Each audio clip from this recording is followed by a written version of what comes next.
los de línea seguían funcionando. Sí, seguían funcionando. No me acuerdo con qué periodicidad, pero en ese tiempo teníamos dificultades con los teléfonos, ni hablar de la facilidad que tenemos hoy. No teníamos los vuelos. Sí venían, pero estaba todo el aeropuerto, ya te digo, con muchas normas de seguridad, muchísimas. A mí la Defensa Civil, como el barrio donde vivía, que es el 2 de abril, no tenía teléfono todavía, me ubicaron una radio con comunicación directa a la municipalidad para todo lo que era la emergencia, ¿no? Y me habían llevado una alarma con manija para frente a una emergencia. Ellos me comunicaban y yo tenía que tocar la sirena para que el barrio estuviese informado de la emergencia, ¿no? Sí, esas cosas que realmente creo que tienen que ver más con hacer que con la posibilidad cierta de que eso sea eficiente. Y de los oscurecimientos, ¿qué me puedes contar? Tremendos. Creo que 40 y pico de días yo es decir, dormía tirada así como recostada, porque bueno, era a cada momento, se llamaba por distintos motivos y sobre todo a la noche, ¿no? Que venía el señor Palma y me comunicaba y íbamos a ver una persona u otra o situaciones distintas. Pero el oscurecimiento fue durísimo, sobre todo gente que por allí tenía que permanecer dentro de su casa. No era mi caso. Mi caso, es decir, yo seguí con la actividad en la misión salesiana y en el Don Bosco, porque seguíamos teniendo clases. O sea, insisto, yo creo que durante todo el conflicto no había una acabada idea de lo que estaba pasando en la población civil. Sí teníamos idea, conocimiento, pero no la magnitud.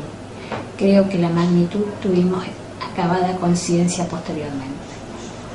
¿Y crees que estas medidas de oscurecimientos y de encierro en las casas fue lo que provocó también tanta crisis a la población? Y obviamente, es decir, a las 6 de la tarde ya la población no podía salir de sus casas y en invierno con todo oscuro o por lo menos las ventanas totalmente tapadas, tratando de que no se filtrara nada, porque los jefes de manzana recorrían las manzanas tratando de evitar que se filtrara luz por cualquier orificio o pequeña de luz, no se podía. Entonces esto también generaba angustia. Sí, creo que la angustia estuvo muy presente en la población civil en general. Y me decías que trabajabas también en 2 colegios.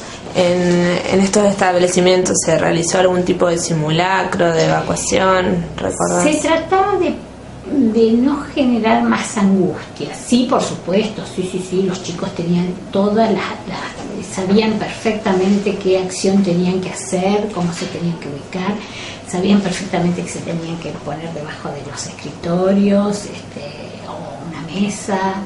Sí, esto fue absolutamente en los colegios trabajado, ¿no? Pero se trataba, me parece, de que la angustia no se generalizara. En la escuela se siguió dando clases normalmente, recuerdo que discutíamos temas, pero siempre atentos, ¿no? Yo siento que tuve un gran acompañamiento en la figura del padre Yaracho, que no solo lo tenía como compañero en el grupo interdisciplinario también, sino en el grupo nuestro como sacerdote, ¿no? O sea, la posibilidad de poder charlar, y él, al ser capellán del batallón, tenía como mayor información y también nos podía tranquilizar más, ¿no? Sí, yo creo que el manejar información también nos ayudó a nosotros. quizás la población en general tenía menos información. Esto también crea más angustia. ¿Y recordás algún tipo de colecta o actividad que se haya realizado para los excombatientes? No que tenga registro. No, tengo casos puntuales de mucha angustia. Por ejemplo, en el batallón había un niño, un joven, un chico de 18 años que antes de ser llevado a Malvinas, cuando se planteó la posibilidad de que viajara a Malvinas, se pegó un tiro en el pecho. No quería. Y eso fue otra de las tareas realmente que teníamos, de asistir y acompañar, buscar familiares en el norte del país con esto, con lo que representaba, traerlos para acá, que lo acompañaron. Y, por ejemplo, trajimos una tía en este jovencito y por suerte salió de la situación, si no le había tocado órganos muy importantes, pero también en esto, ¿no? Asistir en el hospital, las crisis que eran como en este caso, gravísimas. Emocionalmente, la gente, sobre todo estos chicos, ¿no? Que estaban en el batallón y que podían ser relevos, se angustiaban mucho.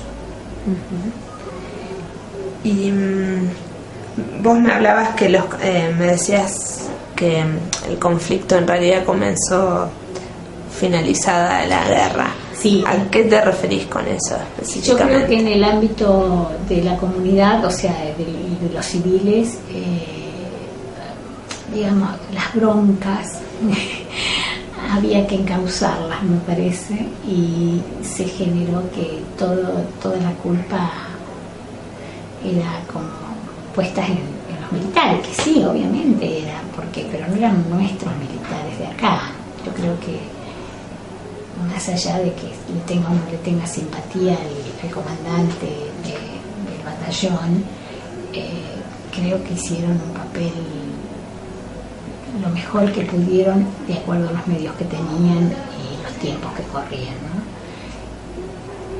Pero yo creo que después hubo que encontrar culpables y creo que fue esto, ¿no? Ellos se exacerbaron, se sentían como con una mirada acusadora y generaron conflictos realmente muy difíciles, como por ejemplo la muerte de una joven, una docente que estaba dando vueltas por la ciudad y medio frenaron frente al casino de oficiales, donde había en ese momento una reunión de militares, y le tiraron y bueno, no sé si tiraron a matar o a hacer, pero la cuestión es que le tocó una arteria en la pierna y se desangró antes de llegar al hospital. Y esto trajo aparejado una gran movilización de la comunidad civil. Y me tocó también integrar ese grupo para pedirle apoyo, digamos, seguridad al intendente. Y en esa oportunidad el comandante fue alertado que había un grupo de civiles que estaban hablando mal, cosa que no era así, de los militares o de la gente del batallón. El comandante en esa oportunidad vino exacerbado.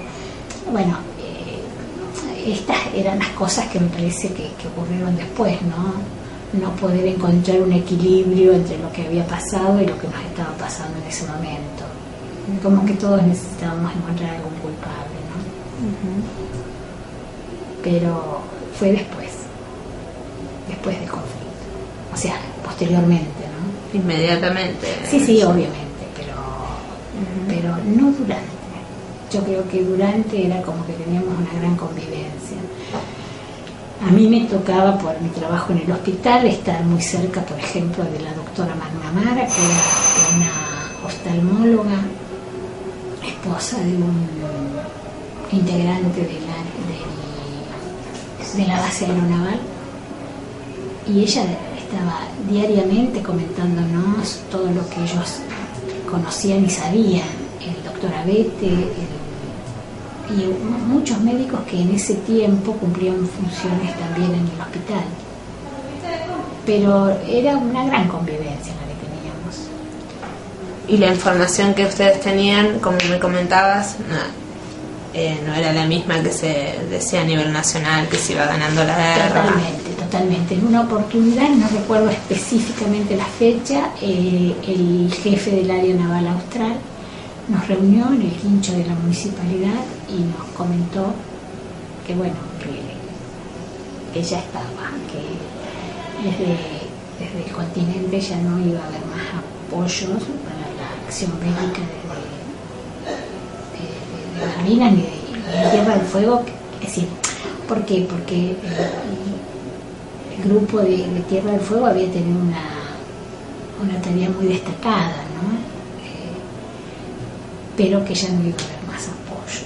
Yo realmente, precisamente, conceptual, no me acuerdo muy bien las palabras de él, o sea, sí que Estados Unidos había dicho que donde estaba Malvinas, que ellos no tenían registro, que no era que estaban apoyando a los ingleses, ni mucho menos, pero bueno, esto también lo dijo él. Y esa noche fue una noche muy dura. Esa fue una noche muy dura. Seguramente alguno de los otros que entrevistes probablemente tenga más registro de esa noche, pero fue una noche difícil. Esa noche se reunió el comité, el COE. Sí, pero nos citó el comandante del área naval austral ahí en el quincho de la municipalidad, fue el que nos dijo. Habíamos muchos integrantes esa noche. ¿Y recordás cuál era tu mirada sobre la guerra en aquel momento y bueno, y cuál es tu posición al día de hoy? Yo estaba en ese momento, lo que sé que tenía sobre las espaldas era mi responsabilidad, era lo que tenía que hacer.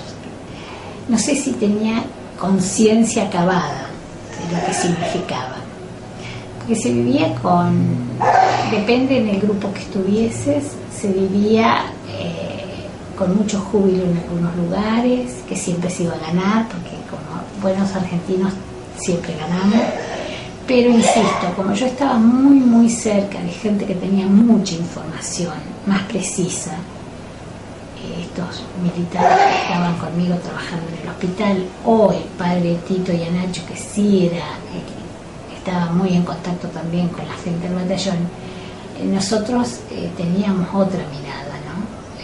Que no estaba todo tan bien. Creo que se vivía con angustia el día a día, la cuestión de cómo llegábamos al día siguiente, siempre pensando en la tarea también que cada uno tenía encomendada. No sé si eran tiempos para filosofar. Y hoy digo que bueno, que como muchas cosas que hacemos nosotros, sin demasiada previsión y sin demasiados criterios, creo que fue una gran matanza de niños, innecesaria. Creo que los militares en ese momento ni se imaginaron que Inglaterra iba a venir y que